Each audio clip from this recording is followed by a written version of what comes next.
Good morning sa lahat ng kapwa ko OFW at kahit sa hindi OFW dyan.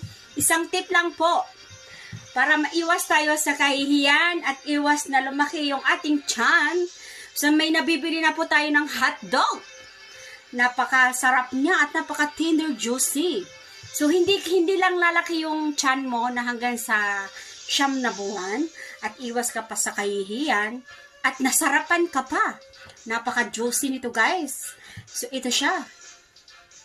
Namumula-mula siya. So, ayan, guys. So, sa loob ng ilang taon, guys, na hindi ako naka-hotdog, sa wakas naka-hotdog din ako. Ito. Napaka-tender juicy niya, guys. So, ito na lang, guys, yung ating gagawin. Iwas pa tayo sa kahihiyan. At hindi palalaki yung ating tiyan. So, nasarapan ka na, nabusog ka pa. Di ba, guys? So, ano pang hinihintay nyo? Ito na lang, sapat na.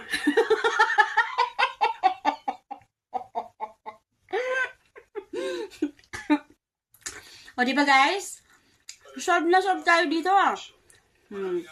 Gagana pa yung ating mukha. hindi kakahiya yung ating mukha. Tender juicy hotdog